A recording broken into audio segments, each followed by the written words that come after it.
I'm Roxanne, and I thought I would share some healthy hair tips and tell a story about how I embraced my silver hair. And I have told it before, but it's funny, every time I tell it, there's always something new that comes into play when I pull up the memory of it all. I had dyed my hair for 10 years, and after 10 years, it did not feel aligned with how I wanted to go forward in my life. It felt like I was trying to become or trying to stay how I had been, to have dark hair, to try to look as young as I could, to keep my modeling career going, following the guidelines of how a model should look, which is young, and well, at least at the time.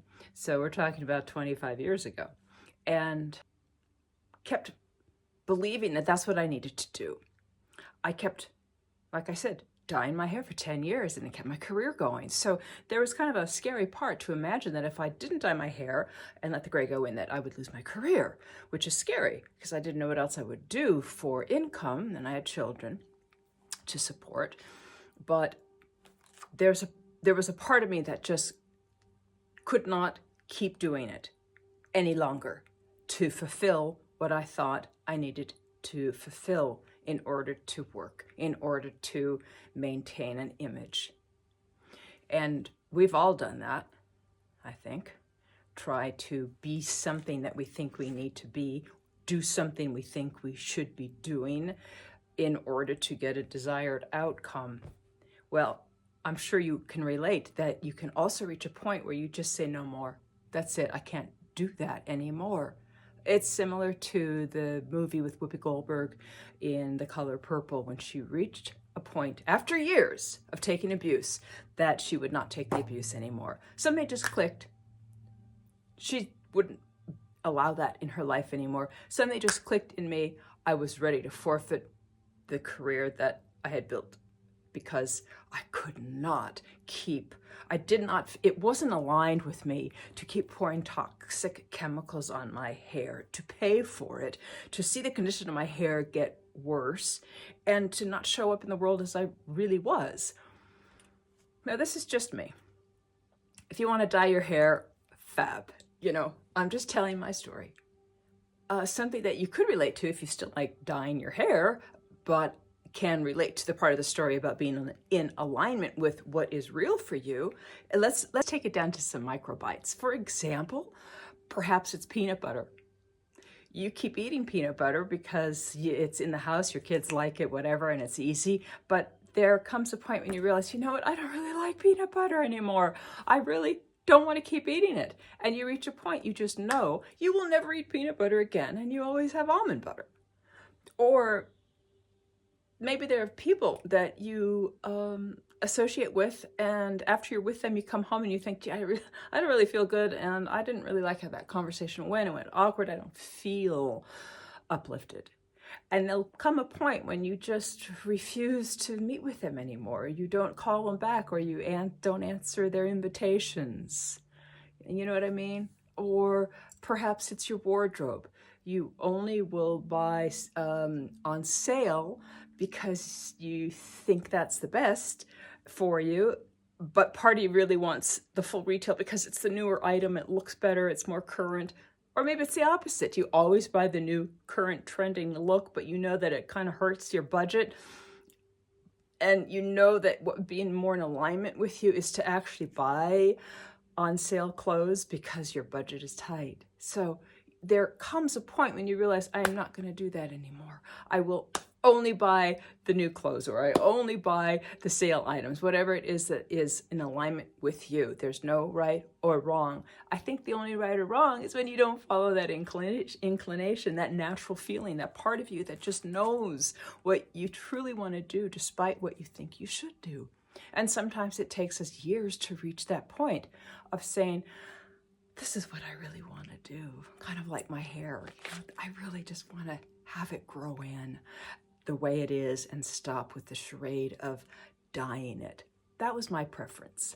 You could just reach a point in your life when you just say, no, that's it. But you need to also follow those hunches you get when you are out of alignment, like something doesn't feel right.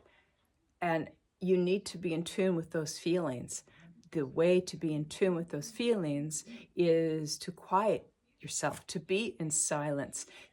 Life should be a lot more easier than we make it. And I don't want to get off topic here because this is worthy of a whole other video about being in touch with that quiet voice within, which is always there like a whisper, but you need to be quiet to hear it, whether through silence, through meditation, through being in nature and listening. And referring to being in alignment, if you are in tune with that small voice that is always with us, that is like sitting on your shoulder and always trying to whisper in your ear, like, this is really what we want to do, and we don't listen to it, the more you are aware of that inclination of what feels better, the more you will be in alignment with your decisions and with your choices in every aspect of your life, leading you on a path of more happiness, more balance, more health, more wealth. Yeah, so the second part of the video, I would just wanted to share the healthy hair aspect of how I maintain, to the best of my ability, healthy hair. Now, I have another video here that has been a total success. It has like over 80,000 views, and I'm going over a lot of hair products that I recommend. And since that video, I have had sensitivities on my skin, and I've had to change a lot of products that I applied and a lot of food that I ingested in order for my system to be more balanced. I guess I'm just a sensitive little person. And what I use now, and it is appropriate for all hair types, straight or wavy, dyed or natural, is the coconut oil, the kind that you buy to maybe cook with. And it's pure, and it is absorbed through the skin as a type of nutrient. And I like to put it not only throughout my hair like a hair mask, but also rub it into my scalp to condition the skin on my scalp. And I use it lightly, but regularly. I don't put it on too heavy, otherwise it takes a lot of washing to get off, but it's cost effective. It's one product, not only for your hair, but for your food. So I take some of it out of the big container in my kitchen, bring it into my bathroom, and I use it for my hair. I put it on my face. It's a great conditioner, and it's great on the pocketbook, but it's so effective, you guys. And it smells nice.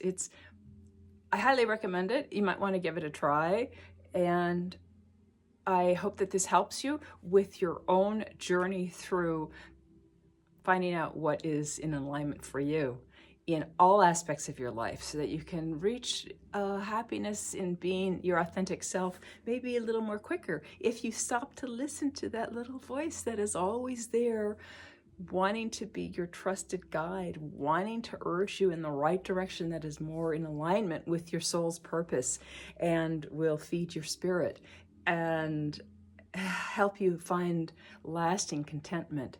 And as far as your hair goes, I hope you found what works for you with your coloring, with your cut, and that you're happy with it. And if not, keep looking for inspiration. Tell me how the coconut oil worked for you. I'm sure others would like to hear that as well. If you found this interesting, I hope that you can subscribe, like, comment, pass it on, and share it with a friend you think might need it. And I'm so glad you're here, and I'll see you real soon. Bye.